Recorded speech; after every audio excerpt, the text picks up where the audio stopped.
Alfa, ora para que empecemos la clase, ¿no, manito? Por favor. Sí. Dios del cielo y de la tierra, te damos nuevamente muchas gracias, Padre Santo, por esta clase que vamos a iniciar, Padre Santísimo.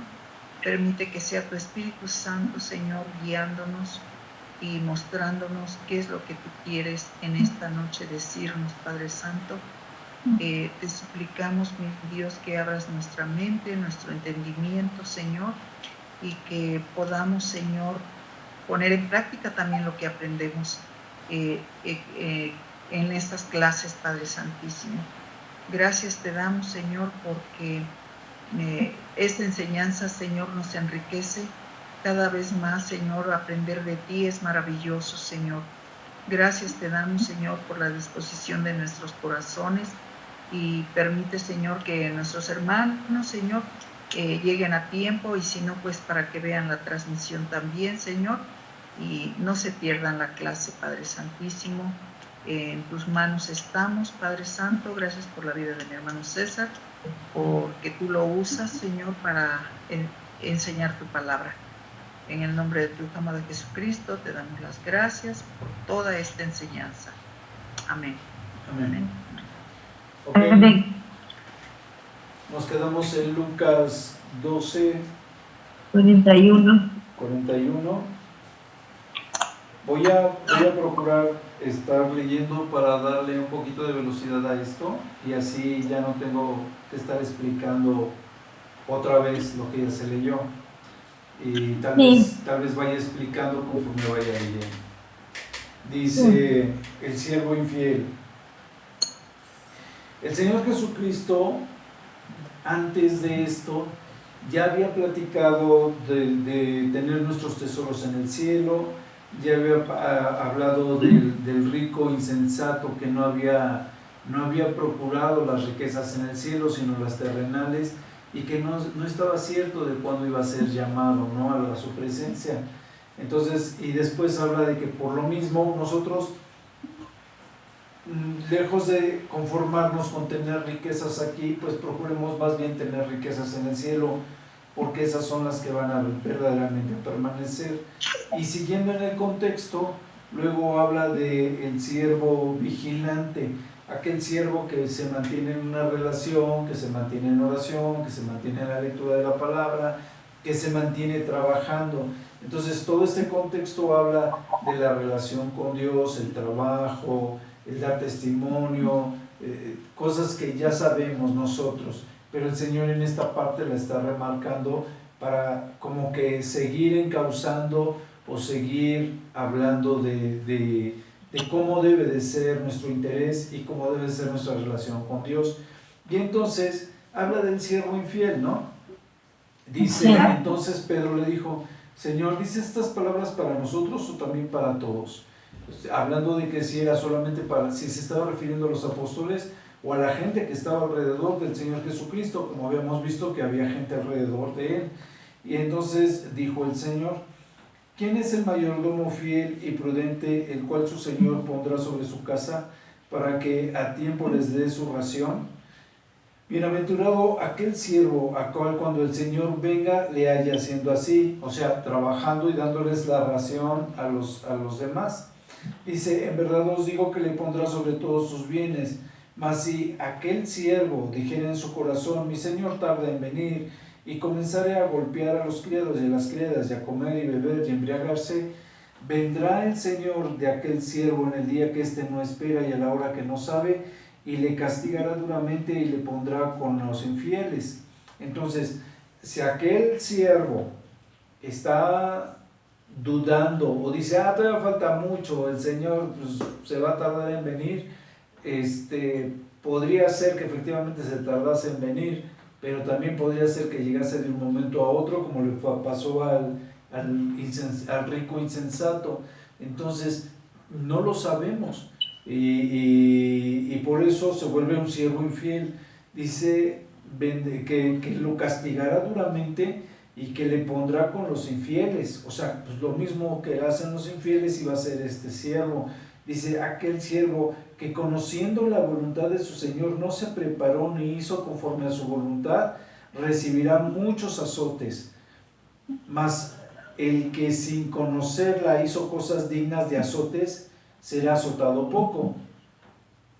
Porque a todo aquel a quien se le haya dado mucho, mucho se le demandará, y al que mucho se le haya confiado, más se le pedirá. Por eso en la parábola de los talentos el Señor decía: buen siervo y fiel, en lo poco has sido fiel, en lo mucho te pondré. Entonces, conforme uno es fiel con las cosas que el Señor nos da para la obra, el Señor nos va dando más, nos va permitiendo conocer más, dominar más, saber más y poder trabajar más, ¿no? De eso se trata. Entonces, este es el concepto que el Señor está dejando aquí, ¿no? A conocer que a los que más se les da es porque se les va a exigir más. Si alguien que no conoce de la palabra no hace lo correcto, pues es por ignorancia, y ese va a ser menos castigado que aquel que, sabiendo de la ley, no la cumple, ¿no? O sabiendo la voluntad de Dios, no la cumple. ¿Alguien tiene algún comentario? No. Dice: Jesús, causa de división. Entonces el Señor les dice: fuego viene a echar en la tierra. ¿Y qué quiero si ya se ha encendido? Dice: de un bautismo tengo que ser bautizado, y como me angustio hasta que se cumpla. ¿Pensáis que he venido a dar paz en la tierra? Os digo, no, sino disensión, porque de aquí en adelante 5 en una familia estarán divididos, 3 contra 2 y 2 contra 3. Estará dividido el padre contra el hijo, y el hijo contra el padre, la madre contra la hija, y la hija contra la madre, la suegra contra la nuera, y la nuera contra la suegra. Entonces, aquí lo que está diciendo el Señor es lo mismo que dice en el título, que Él viene a causar división, ¿no? El principio donde dice fuego viene a echar en la tierra, ¿y qué quiero si ya se ha encendido? Aquí aparentemente lo que a mí me da la impresión de lo que está diciendo el Señor Jesucristo es que a fin de cuentas Él viene al día del fin de los tiempos, como veíamos en el día de la ira del Señor, y está advirtiendo que Él viene para preparar ese tiempo del fin de la ira. Y por lo mismo dice: de un bautismo tengo que ser bautizado, y como me angustio hasta que se cumpla. El Señor, una vez que ha venido, como que echa a andar estas profecías de los diferentes mesías, tanto el reinante como el humilde, y a la vez de que está hablando de que ya ha hecho a andar esta parte de las profecías, por otro lado está hablando de que pues Él viene a padecer, y viene a recibir el Espíritu, viene a padecer. Dice: de un bautismo tengo que ser bautizado, del bautismo de Juan, ¿no? Ya había sido bautizado. Dice: y cómo me angustio hasta que se cumpla la culminación de la resurrección de Cristo, por el cual Él iba a ser levantado. ¿Se acuerdan lo que dice? Creo que es Romanos 8, no recuerdo donde dice que si el mismo Espíritu que levantó a Cristo de los muertos nos vivifica, que también Él mora en nosotros, que también vivificará nuestros cuerpos en el día de su venida, ¿no? Entonces, el mismo Espíritu, Él está aquí enfatizando el Señor Jesucristo, que es el que lo va a resucitar, como está escrito en Romanos 8. Piensan que viene a dar paz, porque pues viene como el Mesías, ¿no? Viene a dar paz como el Mesías. No viene a dar paz como el Mesías, sino a ponerlos en contra, porque muchos van a apostatar de la fe, muchos se van a acusar, muchos van a ser perseguidos y odiados por la gente del mundo, y pues unos a otros se van a estar traicionando. Esto es la parte que está diciendo aquí. Sí. Dice: ¿cómo no reconocéis este tiempo? Entonces, este preámbulo que acabamos de leer hablaba de las situaciones del Mesías, ¿no? Y aquí el Señor Jesucristo les sigue hablando de eso mismo. Entonces, sigue diciéndole el Señor Jesucristo a la multitud. Les dice, cuando veis la nube que sale del poniente, dicen, agua viene, y así sucede. Y cuando sopla el viento del sur, decís, hará calor, y lo hace. Hipócritas, saben distinguir el aspecto del cielo y de la tierra, y cómo no pueden distinguir este siglo.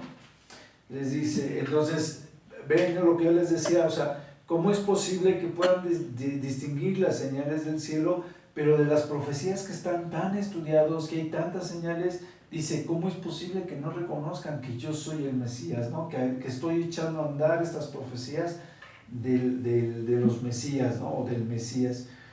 Y entonces dice que te arregles con tu adversario. Hablando de la prontitud de la venida del Señor Jesucristo, o sea, y el eminente arranque de este evangelio de la salvación a través del Mesías o del Señor Jesucristo, Él les empieza a exhortar a que no deban nada, que aprovechen ese conocimiento del que había hablado antes, del buen siervo y demás, y que aprovechen ese conocimiento para estar a cuentas con sus semejantes.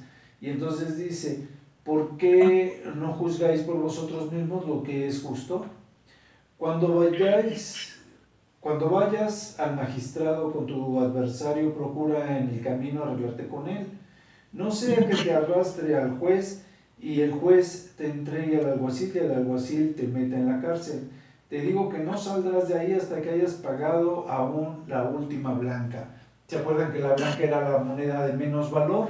Entonces dice, hasta que no pagues lo más mínimo, hasta ese momento vas a estar bien. Y entonces está diciendo, procura ponerte de acuerdo con tu adversario. Más vale un maltrato que un buen pleito, dice, ¿no? Entonces, así es esto. Procuremos ser empáticos con la gente que nos rodea para llegar a un acuerdo, a un mismo consenso de las cosas, es lo que está diciendo. Y después, el 13 dice, arrepentíos o pereceréis. En este mismo tiempo estaba ahí alguno de los que contaba acerca de los galileos, cuya sangre Pilato había mezclado con los sacrificios de ellos. Respondiendo Jesús, les dijo, ¿pensáis que estos galileos, porque padecieron tales cosas, eran más pecadores que todos los galileos? Os digo que no. Antes, si no os arrepentís todos, pereceréis igualmente. O aquellos 18 sobre los cuales cayó la torre de Siloé y los mató, ¿pensáis que eran más culpables que todos los hombres que habitan en Jerusalén? Os digo que no. Antes, si no os arrepentís, todos pereceréis igualmente. Entonces, dentro de la multitud, pues dice que estaban algunos de los que estaban, algunos de los galileos que cuya sangre Pilato había mezclado con los sacrificios de ellos, ¿no? Entonces, esta parte la desconozco de la historia, pero parece ser que mezclaron algunos sacrificios con sangre de galileos o algo así. Entonces dice, respondiendo Jesús les dice que estos galileos no están padeciendo eso por ser más pecadores que otros, sino que todo aquel que peque, todos van a padecer igualmente, todos van a tener un mismo juicio. Dice un pasaje bíblico que el que irrumpe o el que transgrede uno de los mandamientos, pues transgrede toda la ley, porque toda la ley es un conjunto. Entonces, lo mismo es lo que está diciendo el Señor Jesucristo. El que transgreda cualquier parte de la ley, pues va a recibir el pecado, el castigo del pecado. Y después les dice, o aquellos 18 sobre los cuales cayó la torre de Siloé, ¿pensáis que eran más culpables que todos los hombres que habitan en Jerusalén? Dice, pues no. Antes, si no se arrepienten, todos perecerán igualmente. Entonces, tanto los que estuvieron en la torre, como los de los sacrificios, como cualquiera que no se arrepiente de sus pecados, es culpable del pecado y es y va a padecer, va a pasar por juicio. Ok. Después dice la parábola de la higuera estéril. Dijo también esta parábola: tenía un hombre una higuera plantada en su viña y vino a buscar fruto en ella y no lo halló. Y dijo al viñador: he aquí, hace 3 años que vengo a buscar fruto en esta higuera y no la hallo. Córtala. ¿Para qué inutilizar la tierra también? No, pero también la tierra. Y entonces dice, él entonces respondiendo le dijo: Señor, déjala todavía este año hasta que yo cabe alrededor de ella y la abone, y si diere fruto bien, y si no, la cortarás después. Cuando el Señor Jesucristo viene diciendo todas estas tónicas de los diferentes siervos infieles, de aquellos que no llevan a la práctica, de cuando no se arrepienten, y después de que no se arrepienten, pues entonces toca la parte de la higuera estéril, que ya habló de los que son infieles y demás, y aquí está hablando, al hablar de la parábola estéril, está hablando de aquellos que conocen de la palabra, tienen conocimiento y demás, pero no lo llevan, no dan fruto, no progresan porque no están teniendo ese resultado, ¿no? Entonces, lo que dice es que aquí lo que ejemplifica el Señor es que el Señor nos visita 2, 3 veces, dándonos la oportunidad de que nosotros tengamos ese fruto que está esperando, que deberíamos estar dando como resultado de lo mucho que hemos recibido, porque lo vimos en alguna otra parábola, que el que más recibe, más se le exige. Entonces, en base o en proporción a eso que hemos recibido, pues nosotros deberíamos estar dando ciertos frutos. No todos vamos a dar los mismos frutos, pero sí cada quien debería estar dando fruto de acuerdo a lo que ha recibido y de acuerdo a lo que conoce Dios, que es la capacidad de cada quien, ¿no? Entonces, cuando nos comparan con esta higuera, dice, bueno, pues es una higuera que debió de haber dado fruto desde hace 3 años, y cada año he venido a ver si ya está dando fruto y no da fruto.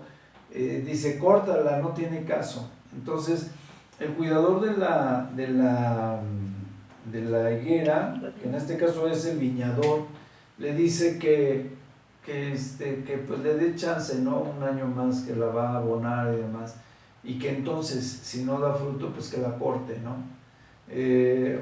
Y bueno, nosotros en diferentes puntos de la Biblia, yo creo que el Señor nos va llevando de la mano, nos va permitiendo conocer lo mismo, ¿no? Que debemos de dar fruto, que debemos estar preparados en la palabra, etcétera, etcétera. Y conforme va pasando el tiempo, el Señor nos va dando chance, esperando a que obtengamos fruto, ¿no? Antes de su venida. Cuando el Señor venga, o cuando el Señor nos llame, pues ya sabemos que entonces pues, va a haber la siega, y pues ahí sí cada quien, de acuerdo a sus frutos, va a ser juzgado. Claro que se supone que los que son cristianos fieles y demás no pierden la salvación, porque pues nuestro abogado es Jesucristo, y a través de la sangre de Cristo pues, somos salvos. Pero a fin de cuentas, yo siempre lo he comentado, el sabernos salvos por esos medios, por ese sacrificio de Cristo, pues eso nos lleva con más razón a tener frutos de una manera más frecuente, ¿no? Más común, ¿verdad? Sí. Amén, amén. Amén. Entonces, ok, Jesús sana a una mujer en el día de reposo. Te digo que así leyendo yo, pues ya podemos ir más rápido.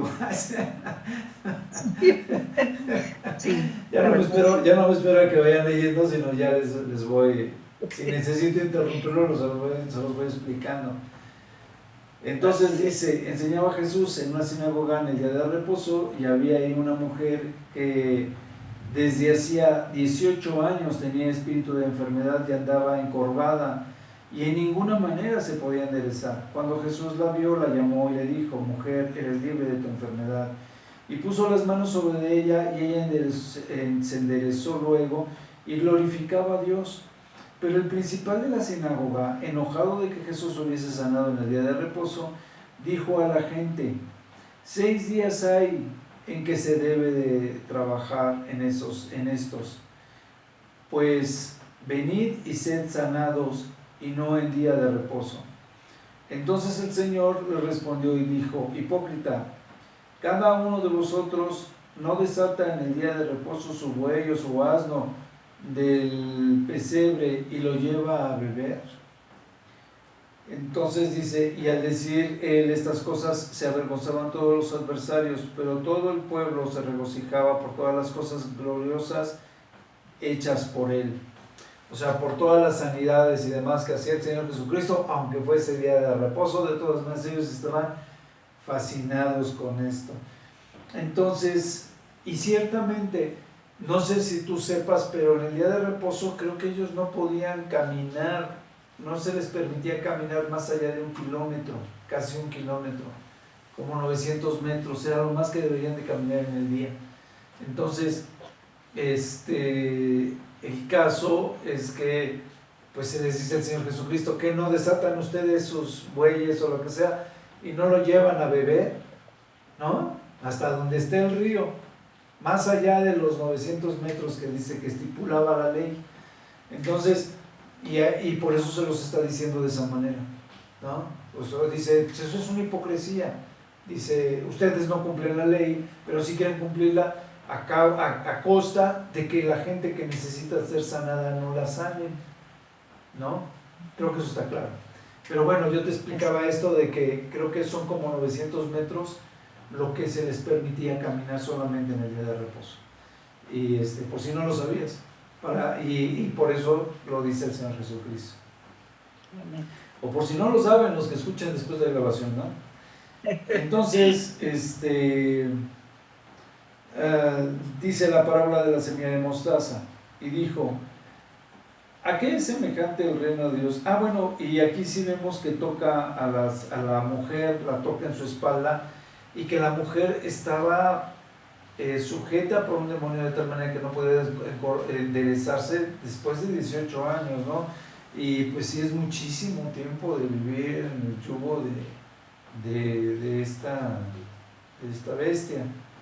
Entonces, pues así está. Entonces, dice la parábola de la semilla de mostaza, y dijo: ¿a qué es semejante el reino de Dios y a qué lo compararé? Es semejante al grano de mostaza que un hombre tomó y sembró en su huerto, y creció y se hizo árbol grande, y las aves del cielo anidaron en sus ramas. Entonces, aquí pues a eso es semejante el reino de Dios, ¿no? Donde, una vez que está puesto el reino de Dios, nosotros todos, pues muchos, un montón, porque como la mostaza es el huerto más grande, pues más frondoso, pues vienen todos los pájaros a refugiarse, y así decía el Señor, ¿no? Donde todos vamos a ir a refugiarnos a los pies de nuestro Dios, ¿no? Vamos a estar ahí en el reino de nuestro Dios. Y dice la parábola de la levadura, y vino y volvió a decir: ¿a qué compararé el reino de Dios? O sea, primero habla de la higuera, que es la más frondosa, la más grande, la que crece más rápido, y después habla del reino de Dios en este otro contexto. Dice: es semejante a la levadura que una mujer tomó y escondió en 3 medidas de harina hasta que todo hubo fermentado, ¿no? O sea, crece ampliamente, crece muy rápido, y todo se fermenta, todo se expande, ¿no? Y con gran velocidad. Así es como el Señor Jesucristo estaba comparando el reino de Dios. Y además, no solamente por el reino conocido, nosotros tenemos el reino terrenal que conocemos, pero también existe el reino espiritual, ¿no? Y se habla del primero, segundo y tercer cielo, y se habla de dentro de los cielos como si fuesen otras dimensiones, otros universos, los cuales el Señor pues obviamente debió de haber creado, ¿no? Yo alguna vez en una predicación les decía que una de las pruebas de que existen multiuniversos es la expansión del mismo universo. que se supone que después de la explosión del Big Bang debió de haberse alentado, como cuando disparan una bala y va perdiendo fuerza y va cayendo. El Big Bang debió de haber sido algo parecido, se debió de haber detenido todo en un momento dado y quedarse estático en un punto en el espacio. Sin embargo, el universo sigue creciendo y la única explicación que las gentes que conocen de física es que existen fuerzas más pesadas y más grandes que, así como la fuerza de gravedad, están atrayendo hacia afuera a los planetas, a los soles y al mismo universo, lo están atrayendo hacia afuera a expandirse, porque no se detienen, sino al contrario, está teniendo una aceleración muy, muy tenue, pero tiene aceleración hacia la expansión del universo. Entonces, hablando de los múltiples cielos y demás, pues no solamente está el universo o el tercer cielo que nosotros conocemos, que es el universo, sino todavía existen mucho más cielos allá que han sido creados por Dios, seguramente. Entonces, eso nada más es hacer abreviación de física, para que veas que les decía yo en las predicaciones que mientras más conoces de física, de geografía, de historia y demás, va aumentando tu fe, porque vas viendo cómo la palabra del Señor se va respaldando a sí misma en los hechos de la historia, ¿no? Bueno, después dice la puerta estrecha. Entonces dice el Señor Jesucristo: pasaba Jesús por ciudades y aldeas enseñando y encaminándose a Jerusalén, ¿no? Iba hacia Jerusalén a través de las aldeas. Y alguien le dijo: Señor, ¿son pocos los que se salvan? Y él les dijo: esforzaos y entrad por la puerta angosta, porque os digo que muchos procurarán entrar y no podrán.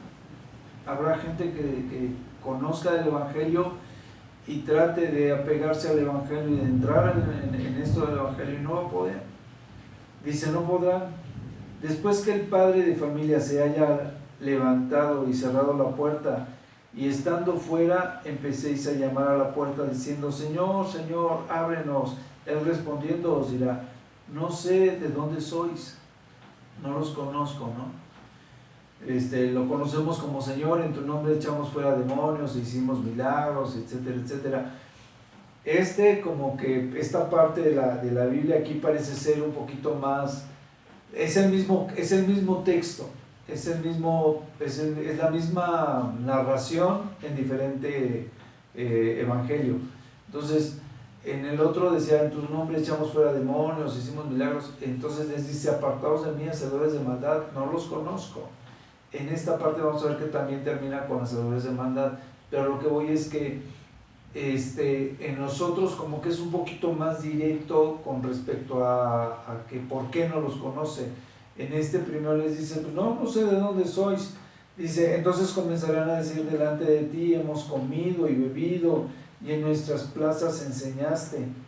Entonces, aquí lo que está diciendo no es enseñamos, dice echamos fuera demonios, sino lo que dice es: en tu nombre comimos y bebimos y en nuestras plazas enseñaste, o en nuestras iglesias enseñaste, y sin embargo pues nos entró por un oído y nos salió por el otro. Algo así yo creo que sería el testimonio de estos.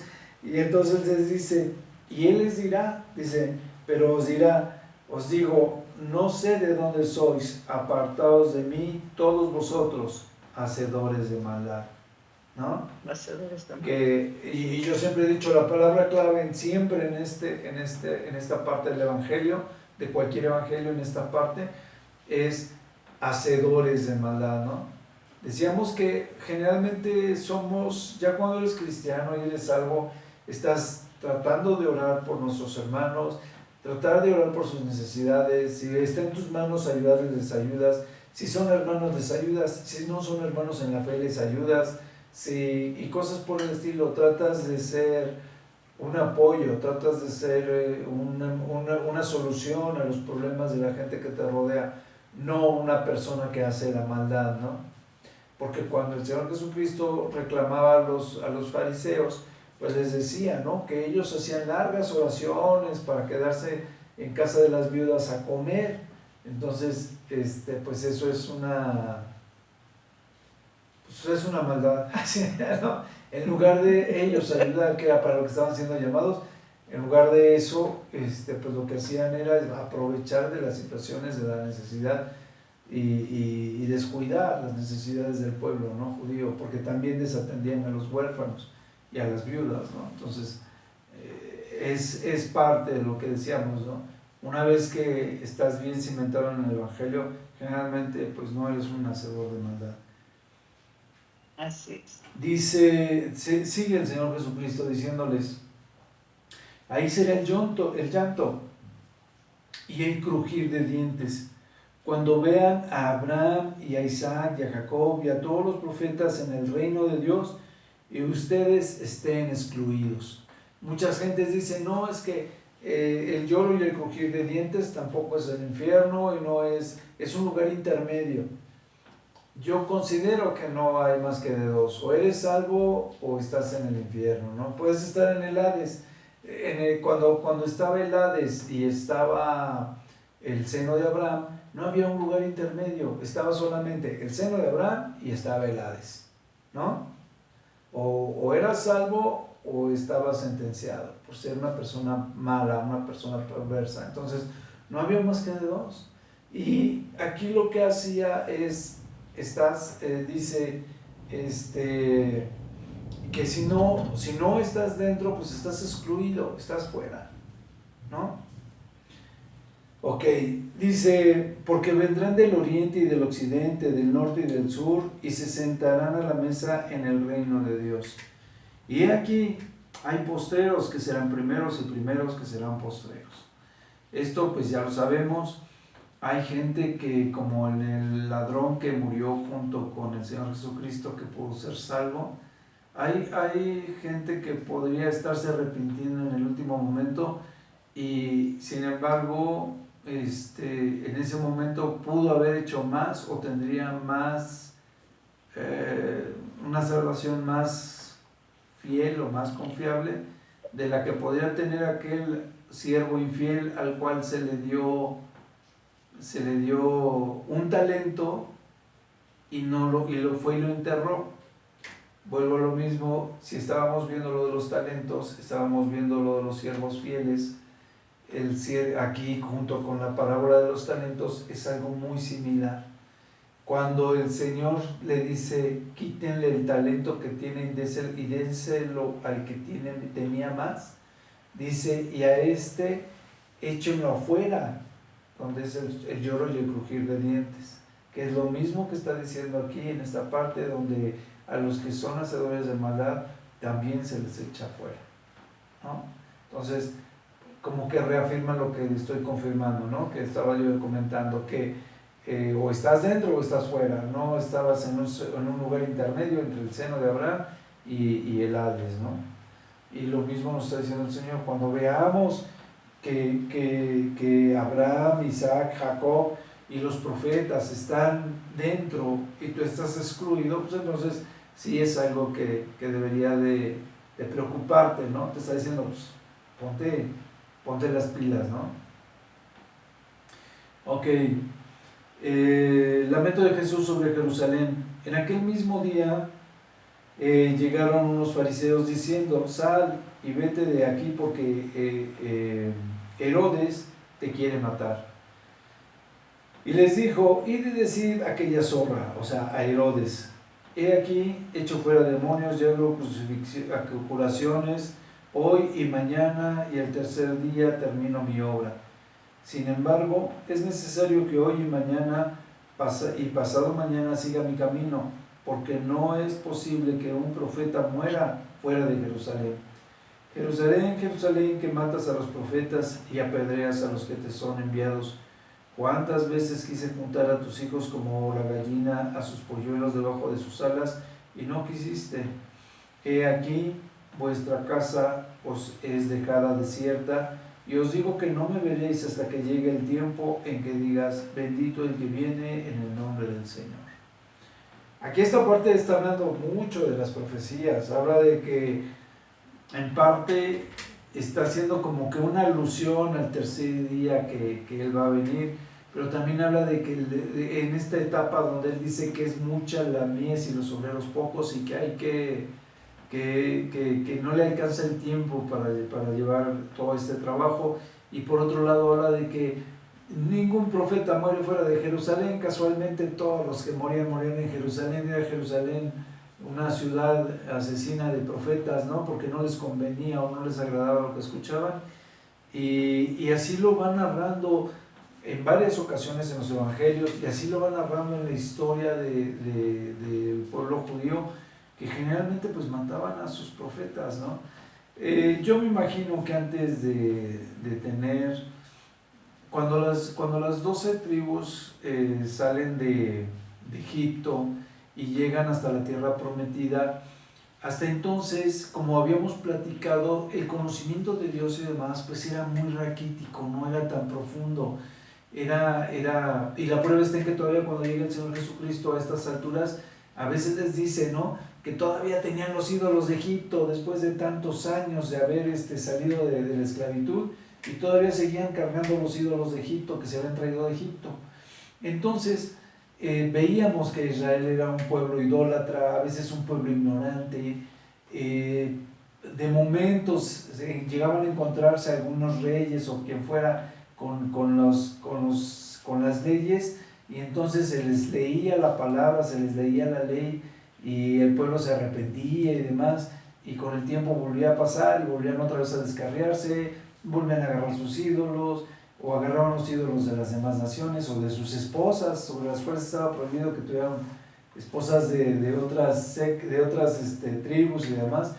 Pero pues ni el mismo Salomón ni el mismo David obedecieron esos mandatos, ¿no? Entonces, uno por ser el más rico de acuerdo y el que estaba más de acuerdo con el corazón de Dios, y el otro por ser el hombre más sabio que iba a existir sobre la tierra, y de todas maneras anduvieron con mujeres de otras tribus.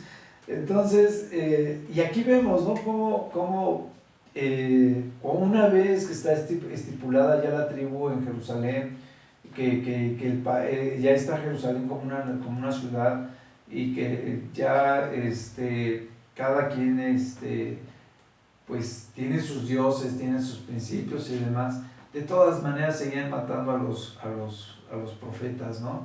Y en su mayoría habían muerto en Jerusalén por los mismos judíos, ¿no? Entonces, y a eso es una de las partes que está comentando el Señor Jesucristo, ¿no?, que todos los profetas que habían hablado sobre el Mesías, sobre su venida y demás, todos los profetas pues, los terminaron matando ellos mismos. Entonces, y les dice, ¿no?, que cuántas veces los ha querido a través de la historia Dios reunirlos como sus pollitos y tenerlos bajo sus alas, y sin embargo lo único que han hecho es apartarse, contradecir la palabra de Dios, estar en contra de Dios, hasta matar a sus profetas. Y entonces les dice que la casa la va a dejar desierta, que bueno, realmente se ve que no queda desierta, pero sí se ve que se cumple a través de la historia la profecía. Por eso decía yo que comenta varias partes de varias profecías, porque yo creo que aquí cuando está hablando de que la casa va a ser desierta, el pueblo judío se dispersó por todo el mundo. De hecho, Jerusalén dejó de existir como tal.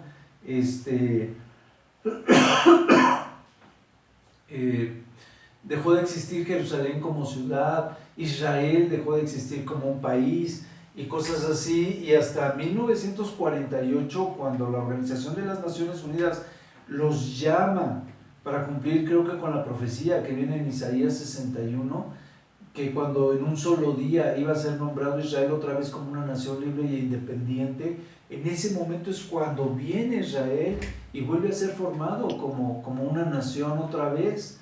Entonces, parecería mentira, ¿no? Pero lo dice Isaías 61, si en un solo día podría ser otra vez formado Israel, y sí, vuelve a ser formado y vuelven a ser llamados sus habitantes a habitar esta parte, ¿no? Por eso les dice en esta parte de la profecía que su casa será desierta, y les sigue diciendo, y os digo que no me veréis, o sea, fíjate, muere el Señor Jesucristo y ya no lo iban a volver a ver hasta que Él viniera en el día de su venida. Cuando ellos dijeran, bendito el que viene en el nombre del Señor. O sea, está hablando ciertamente de su venida, pero les dice que mientras tanto la casa será desierta, su casa dejará de existir. Y vamos, es Isaías 66. Sí, me falló la memoria por 5. Casi nada.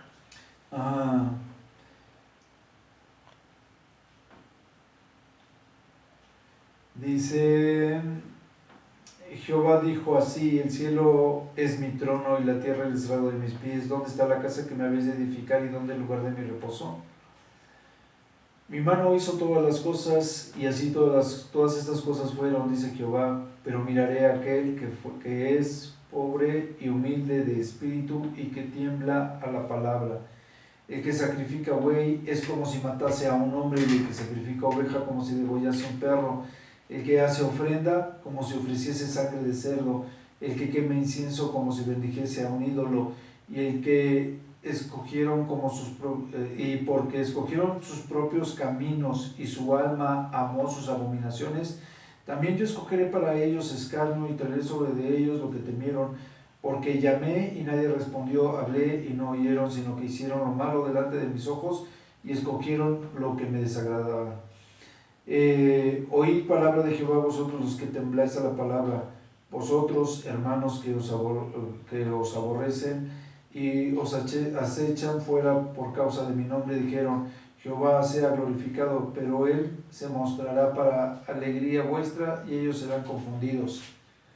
Dice, voz del alboroto de la ciudad, voz del templo, voz de Jehová que da pago a sus enemigos. Antes que estuviese de parto dio a luz, antes que le viniesen dolores, dio a luz su hijo. ¿Quién oyó cosa semejante? ¿Quién vio tal cosa? Concebirá la tierra en un día, nacerá una nación de una vez, pues en cuanto Sión estuvo de parto, dio a luz sus hijos. Yo que hago dar a luz, no haré nacer, dijo Jehová. Yo que hago engendrar, impediré el nacimiento, dice tu Dios. Alegraos con Jerusalén y gozaos con ella, porque todos los que la amáis. Llenaos con ella de gozo todos los que os enlutáis por ella, para que maméis y saciéis de los pechos de los consoladores, de sus consolaciones, para que bebáis y deleitéis con el resplandor de su gloria. Porque así dice Jehová, he aquí que yo extiendo sobre de ella paz como un río y la gloria de las naciones como torrente que se desborda, y mamaréis de los brazos y seréis traídos, y sobre las rodillas seréis mimados. Aquel día consuela a su madre. Bueno, entonces dice, en un día concebirá la tierra en un día, nacerá una nación de una vez, pues en cuanto Sión estuvo de parto, dio a luz a sus hijos. En un solo día, la Organización de las Naciones Unidas estipuló que Israel volvía a ser, no fue el total de Israel de lo que estaba como era antes, pero sí la mayor parte de Israel volvió a integrarse y volvió a traer a gran parte de los judíos a que habitaran ahí. Creo que son alrededor de 20 millones lo que traía Israel de judíos. Entonces, ya me perdí dónde me quedé. Te digo que os saldrá de ahí hasta que hayas pagado hasta la última blanca. Acá estaba yo. Entonces, hasta que entonces vean, a que viene al final del 13, el capítulo 13, dice, hasta que llegue aquel tiempo, ¿no?, en el que digan, bendito el que viene en el nombre del Señor. Entonces, mientras tanto, había dejado la casa desierta. Fíjate, habíamos dicho que lo que estamos esperando para que venga el Señor Jesucristo es la reconstrucción del tercer templo, y que después que esté construido en los últimos 7 años, después de esos últimos 7 años pasan varias cosas, sobre todo con la bestia, y después de eso viene el Señor Jesucristo. Entonces, y aquí está dando un ejemplo, algo muy parecido. Dice que en los días finales va a ser otra vez cuando en la profecía de Isaías 66 dice que cuando él estaba de parto, cuando Israel estaba de parto, que es cuando están teniendo esos primeros problemas de parto, como lo decía la profecía del Señor Jesucristo, que cuando oigan de dolor, de guerras y temblores y todo esto, que son los principios de dolores de partos. Entonces, dice esta profecía de Isaías 66, que cuando oigan que Israel está en esos dolores de parto, que entonces es cuando viene esta restauración de Israel como el pueblo judío, ¿no? Entonces, esa parte ya la pasamos, esa parte donde ha tenido problemas de guerras y demás, y ahorita ya está estipulado como una nación libre y independiente. Sin embargo, eso no quiere decir que va a dejar de tener esos problemas de guerra y demás, pero a la vez se conjunta con esto, porque dice que entonces cuando suceda eso, que en ese tiempo final se ha restaurado Israel, que entonces será cuando van a oír después, bendito el que viene en el nombre del Señor, ¿no? Dice, en otras palabras, dice, hasta que llegue el tiempo en que digas, bendito el que viene en el nombre del Señor. Entonces va a ser, ya se cumplió esa parte en que ya no está desierta y estamos a punto de entrar en esta parte donde el pueblo judío y claro, todos los cristianos dicen, bendito el que viene en el nombre del Señor. ¿Cómo ves? Está padre, ¿no? Así es. Sí, cuando vas uniendo todo, se ve, o sea, vas recordando, vas cuadrando, vas uniendo los cabos, y cada vez hay más cosas que nos dicen que está más cerca la venida del Señor Jesucristo. Porque también la edificación del tercer templo tienen más de 20 años ya queriéndolo hacer, y sin embargo, bueno, del 48 sí, más de 20 años queriéndolo hacer, y sin embargo todavía no han podido edificar ese tercer templo, ¿no? Entonces, no sé si les platiqué del pacto santo, la vez pasada que les platicaba dentro de las profecías.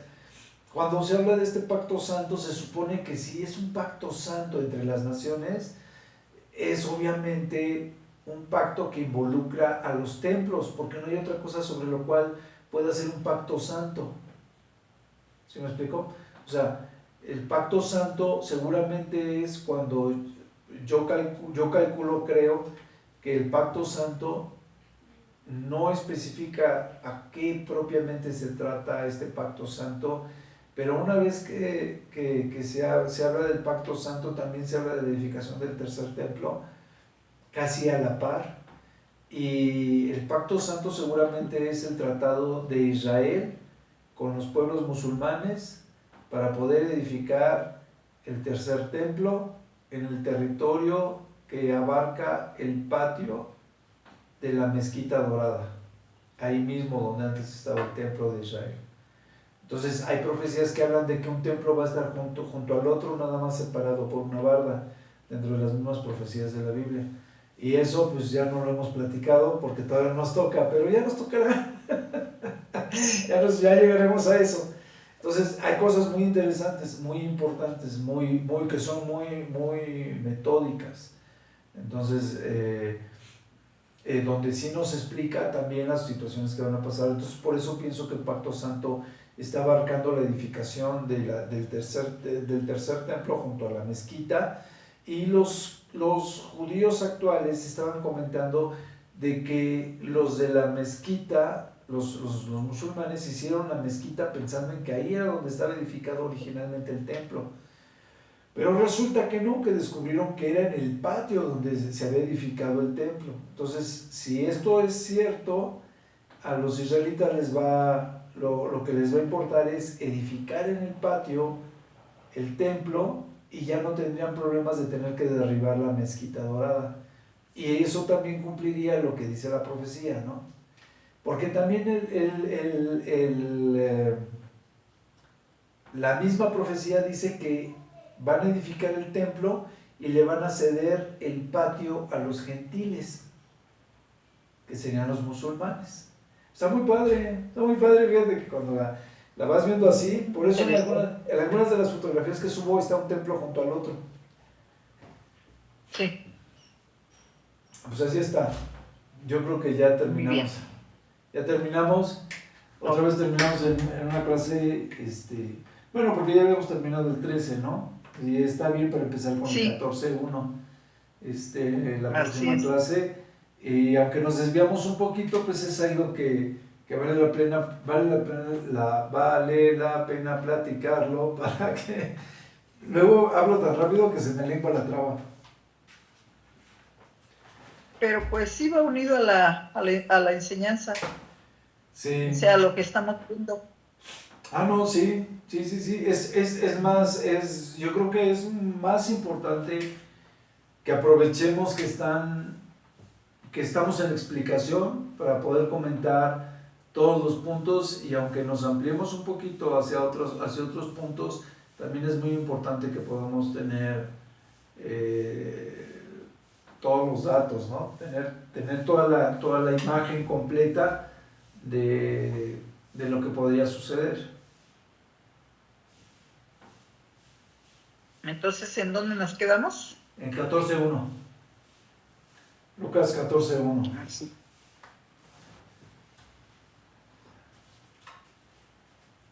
Pero sí, te digo, viendo los diferentes puntos dentro de los versículos, se ve que tiene perfecta asociación en algunos puntos, unos textos bíblicos con otros, y perfecta coherencia. Sí. Ok, pues entonces solo yo para despedirnos, Alfa. Pero entonces la tarea, ¿cuál es? Es para mí, les voy a leer los versículos donde dice que un templo va a estar junto al otro. Okay. Como nos vamos a quedar en esta parte, precisamente, pues tengo que retomar donde me quedé en la clase que viene, si Dios lo permite, para comentar esto mismo de los dos templos, uno junto al otro, y por qué podría ser, ¿no? Que estamos hablando de lo mismo. O sea, lo mismo que acabo de explicar, pero explicado ya nada más con el versículo bíblico que habla del pacto santo y lo de los dos templos. ¿Y por qué pienso que el pacto santo tendría que estar involucrado con los dos templos? Porque no puede, es santo porque habla de los templos, pero ellos nunca van a permitir que mezcles la religión. Entonces, el pacto santo como pacto nada más sobre la edificación del templo, yo creo. Y ya estaban han estado en pláticas con los musulmanes. De hecho, no sé si sepas que ya tenían los pectorales, ya tenían los planos del templo, y ya tenían los candelabros de oro, las piedras preciosas del pectoral, o sea, todo ya lo tenían. Están esperando, lo único que les falta es tener el tercer templo, porque ya tienen la vestimenta del sacerdote para que entre al lugar santísimo a orar. Ya tenían la vaca roja, entonces, sí, está... Mandaron traer unas vacas rojas de Estados Unidos para desarrollar la crianza de la vaca roja, porque ellos ya no tenían vacas rojas que es esa vaca, no es como ese café rojizo que existe, ¿no? Esas vacas rojas que se ven rojas, pero realmente es como un café rojizo, que se ven hasta como guindas. Pero sí, esa es la vaca roja que... Interesante. Sí, sobre todo porque son vacas que mantienen